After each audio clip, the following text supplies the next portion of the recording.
J'arrive, hein, j'en ai pour 1 minute. Et je fais ça avant chaque tournage, voilà. Petit secret de fabrication, c'est pour avoir l'air inspirant, plus intelligent pour vous. Je sais pas, moi ça m'inspire en tout cas. Vous savez quoi? On va lancer le générique et puis après je vais vous expliquer pourquoi. Mais voilà. Clément Fraise, 6e épisode de Light to Moi, vous connaissez, voilà. À de suite.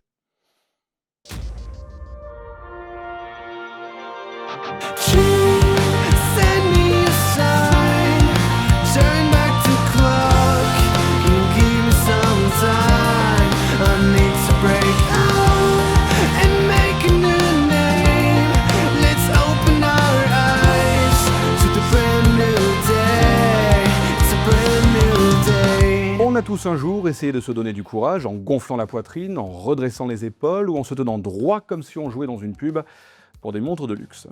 Et puis un jour, quelqu'un a eu l'idée de transformer ça en science, le Power Pose. 2 minutes en posture de super-héros et paraît-il, votre corps serait censé réagir comme si vous alliez conquérir le monde. Le concept est devenu viral au point qu'on a presque eu l'impression qu'entre une bonne nuit de sommeil et un bilan sanguin, la posture allait devenir une nouvelle médecine.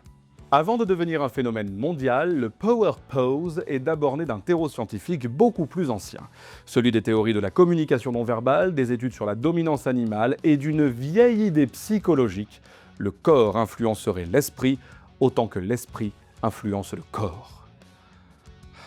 C'est dans les vieilles idées de merde qu'on fait les meilleures conneries. Dans les années 70-80, plusieurs courants s'intéressent déjà à la posture comme signal social.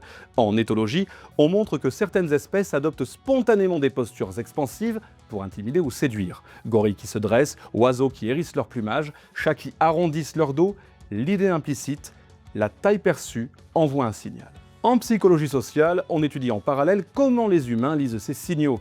L'ouverture du buste, l'espace occupé, la verticalité, comme des marqueurs de confiance, de statut ou de domination. À partir des années 90, un autre courant se développe, celui de la cognition incarnée. Plusieurs chercheurs défendent l'idée que nos pensées et nos émotions ne naissent pas uniquement dans le cerveau, mais qu'elles sont influencées par la manière dont le corps agit, se déplace et se positionne. Par exemple, en 1988, Fritz Strack montre que tenir un crayon avec les dents active certains muscles du sourire et rend certains stimuli légèrement plus positifs. Une expérience qui sera difficile à répliquer en 2016, mais bon, hein, ça c'est une autre histoire. Voilà. Bref, l'idée, bien qu'originale et pas tellement soutenue par des preuves, n'est pas aberrante en soi, et surtout, elle est dans l'air du temps. À ce moment-là, les chercheurs commencent aussi à s'intéresser aux liens entre statut social et hormones, notamment la testostérone et le cortisol.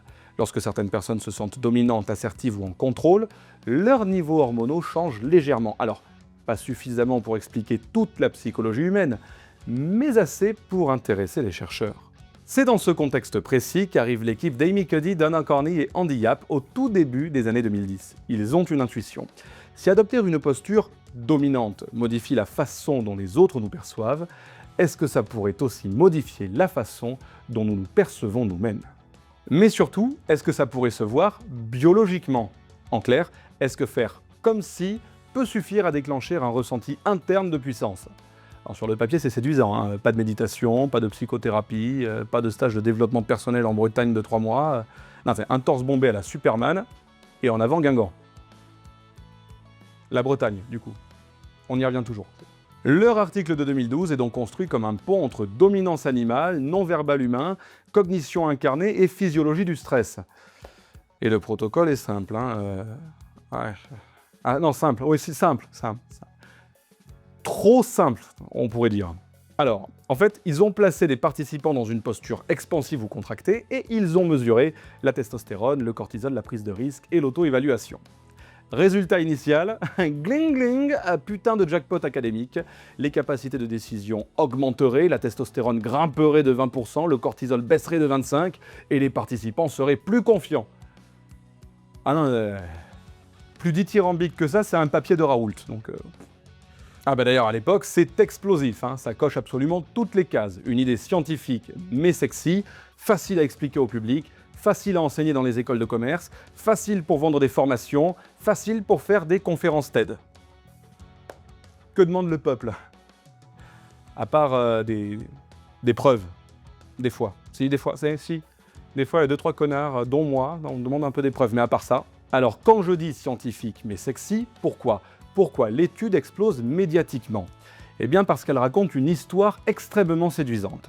Ta posture change ta biologie. Tu peux changer ta posture chez toi, donc tu peux changer ta vie. Bref, une illusion de contrôle aveuglante comme celle vendue par tous les charlatans des menhirs de la psychanalyse aux escrocs de la PNL. C'est un narratif parfait, intuitif, simple, valorisant et totalement compatible avec l'obsession de l'optimisation personnelle vendue par le monde moderne. On se remet dans le contexte. Début des années 2010, on est en plein dans le début d'une période où la psychologie sociale produit plusieurs études waouh qui, quelques années plus tard, seront précisément celles qui poseront de très gros problèmes lors de ce que l'on appellera la crise de la réplication, l'un des plus gros séismes scientifiques de ces 20 dernières années. Version courte, plusieurs chercheurs se sont tout simplement rendus compte que plein de résultats célèbres et sexy, considérés comme vrais, ne tenaient absolument pas debout quand on essayait de les reproduire. Sauf que la science, c'est comme un bon tour de mentalisme. Si vous n'arrivez pas à le reproduire, c'est qu'il y a une arnaque derrière. C'est pas mal ça. Je vais la garder. Et justement, très vite, plusieurs signaux d'alerte apparaissent. Les effets hormonaux sont petits, mesurés sur très peu de participants. N égale 42 exactement, donc dans ce contexte, ce n'est pas une réponse si universelle que ça, avec des techniques de laboratoire sensibles aux biais, et la prise de risque est évaluée via une tâche unique, sujette à une variance interindividuelle. Mais surtout, aucune équipe indépendante ne retrouve ces résultats quand elle tente de reproduire le protocole. Donc, quand Raenil et ses collègues publient en 2015 une réplication de l'étude beaucoup plus rigoureuse, c'est la douche froide. Pas de modification hormonale à l'horizon, pas de baisse de cortisol, pas de transformation biochimique spectaculaire. Pchit, les effets objectifs n'apparaissent plus.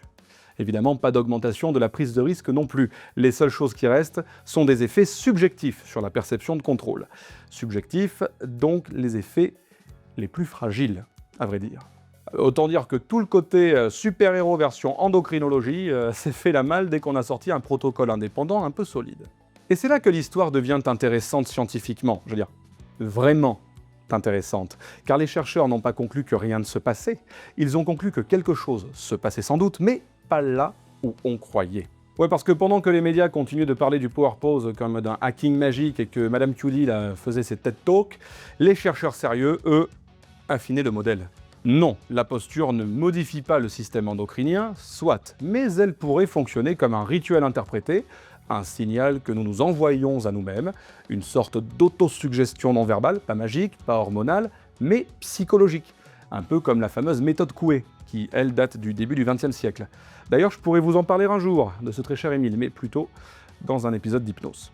Notre corps ne devient pas plus puissant parce que sa posture change. En revanche, notre perception de nous-mêmes change légèrement parce que l'on interprète notre posture comme puissante. Ce n'est pas le corps qui modifie notre cerveau, c'est notre cerveau qui réinterprète une lecture de notre corps. Autrement dit, aucun super pouvoir hormonal, mais un petit effet subjectif, subtil, oserais-je dire fragile, lié à l'autoperception. Je suis debout comme quelqu'un sûr de lui, donc je peux l'être peut-être un poil plus. En gros.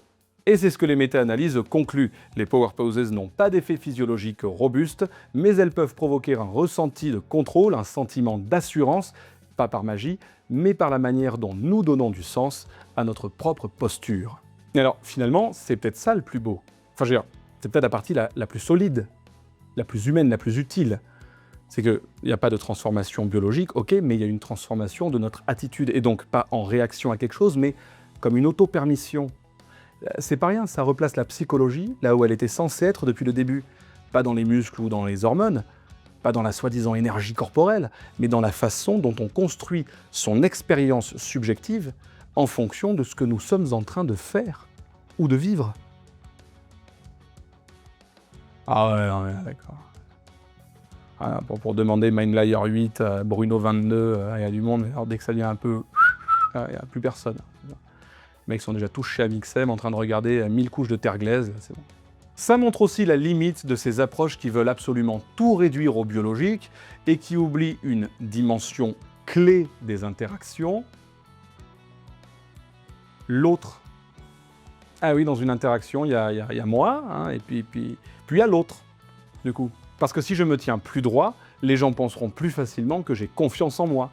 En tout cas dans un contexte culturel occidental, et ils adapteront leur comportement en conséquence. Et si le comportement des autres change, ça peut me donner davantage de confiance en moi. ou qui sait au contraire me déstabiliser, ça dépend de comment il réagit, ça à ma confiance. Et tout ceci est extrêmement contextuel, hein. Difficile d'en faire une loi absolue. Du coup, on va éviter de faire des mesures hormonales. Voilà, on dit qu'on dit ça, on dit qu'on fait pas de mesures hormonales, moi je dis ça. Allez, on dit qu'on dit ça, allez, à l'unanimité, entre moi et moi. Surtout qu'il peut y avoir, comme je viens d'en parler, des normes culturelles très précises sur la façon de se tenir. Par exemple, Ray Birdwhistell, un anthropologue américain, avait observé le comportement non-verbal d'une communauté rurale du Kentucky. Dans cet environnement, un homme adulte malade pouvait, je cite, « laisser tomber les épaules pendant quelques secondes avant de se reprendre et de se recomposer ». Je vous mets les sources dans la description. Encore une fois, toutes les 15 minutes, car si cela se produit davantage, les gens vont considérer que le malade simule ou qu'il en rajoute. Pourtant, dans une autre communauté du même État américain, l'anthropologue a observé que le même comportement ne serait pas du tout interprété comme le fait d'être malade. Mais est-ce que les personnes observées ont conscience de ces codes ? Probablement pas, à vrai dire, et quand on y pense, on a tous des comportements de ce genre. Spontanément, on se redresse avant d'entrer dans une salle, on ajuste son col avant une discussion difficile, on respire plus profondément pour se sentir plus clair. On connaît intuitivement les codes culturels de la société dans laquelle on vit, surtout lorsqu'on y est né. Et lorsqu'on sort les épaules pour se donner l'air plus déterminé, personne n'appelle ça un power pose, on appelle ça, bonne question, le fait de se préparer à l'action, tout simplement. C'est un peu comme dormir avec une couverture lestée. On n'est pas en train d'activer un gène secret du sommeil, mais juste une interprétation, un rituel. Alors est-ce que ça vaut le coup de faire la pause Wonder Woman avant une répétition, une audition ou un premier rendez-vous ? Si vous voulez, faites-le, hein. Ça coûte pas plus cher. Mais pas pour vos hormones, parce qu'elles s'en foutent. Oui, non, complet. Elles en ont rien à talquer. En revanche, votre cerveau, lui, adore qu'on lui raconte ce genre de jolies histoires. Et honnêtement, le seul risque, c'est qu'on entre dans la pièce au mauvais moment et que vous deviez expliquer pourquoi vous attendez votre Uber en position d'Action Man dominant sur un catalogue de Noël. Voilà. Ça existe encore, les Action Man, où je suis vraiment bon pour les pads à 29 ans. Qui a eu des Action Man dans l'équipe ? Qui a eu des Action Man parmi vous ? Dites-le moi dans les commentaires, je ne pensais pas prononcer cette phrase un jour sur la chaîne. En tout cas, pour finir la vidéo, si vous voulez un vrai secret de mentalisme, dans la plupart des situations sociales, tout le monde fait ça. C'est d'ailleurs pour ça que le sociologue Erving Goffman parlait de mise en scène de la vie quotidienne. Dès les années 50 d'ailleurs. On essaie de se présenter comme on voudrait que les autres nous perçoivent. Sauf que personne n'a de super pouvoir, les gars. C'est peut-être ça d'ailleurs le vrai secret de la vidéo. Personne n'a de super pouvoir. En tout cas, si la vidéo vous a plu, vous avez le super pouvoir de me soutenir et il ne vous en coûtera qu'un café par mois, tous les liens sont en bas. Vous êtes également libre de partager sur les réseaux sociaux cette vidéo et d'y rejoindre mon groupuscule malveillant. C'était Clément Fraise en léger différé de l'internet. Restez éveillés.